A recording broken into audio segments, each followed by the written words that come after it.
An old saying is that it's easier to fool people than to convince them that they have been fooled.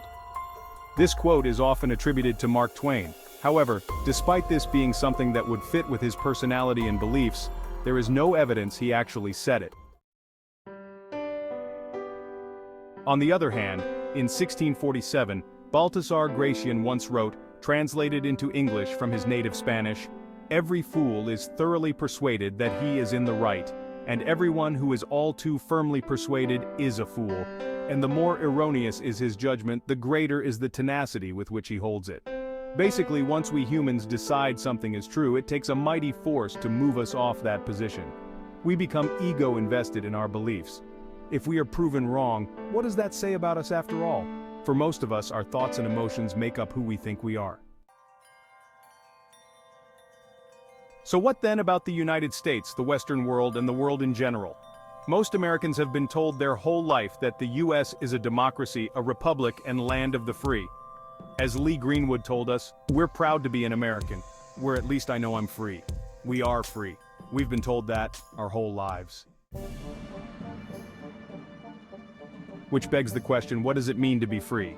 Free to choose which TV show to watch tonight, which cereal we eat, Coke or Pepsi.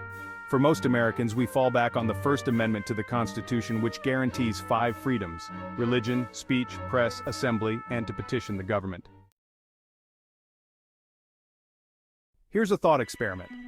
Picture a cow in a pasture. The pasture is on a large ranch, several square miles, so big in fact, that while in the middle you cannot even see the fences that surround the pasture. Is the cow free to roam? Well, yes, within the limits of the fences. The cow only knows its limits if it butts up against the edges of the ranch. But is the cow destined for slaughter? Oh yes, certainly. Such is life in the West.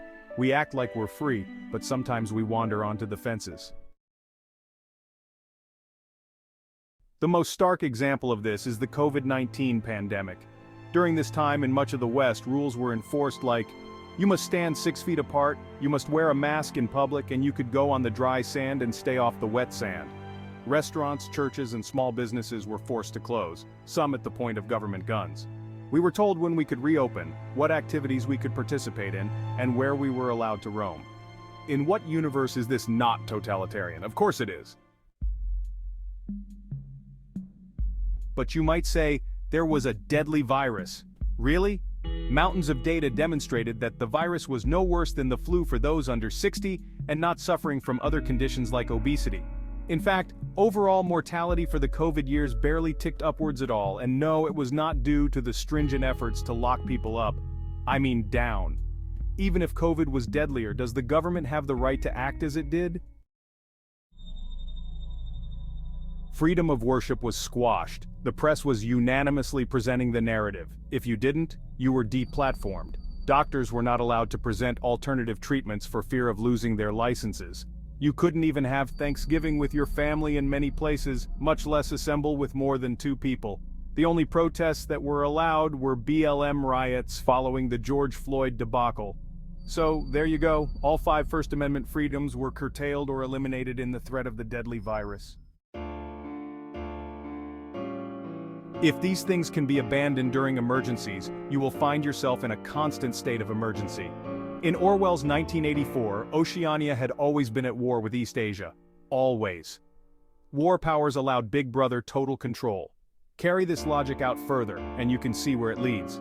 During COVID, the government had to lock things down and limit freedoms for the good of the people. It was too dangerous. Now we are constantly being told that climate change is an existential threat to the planet. Existential. Surely the governments of the world would be justified in doing whatever is necessary to save the world, right? They may or may not, but we now know that there is a fence. This is why Alex Jones named his site Prison Planet. The whole world is the ranch. Alex Jones is a caricature and an over-the-top showman. Some say he is a plant. Who knows? But the idea that governments seek absolute power is not an exaggeration. With the expansion of the tech state, we have all invited Big Brother into our homes and phones. We have all been shown there is a fence. Hopefully, we find a way to avoid the slaughter.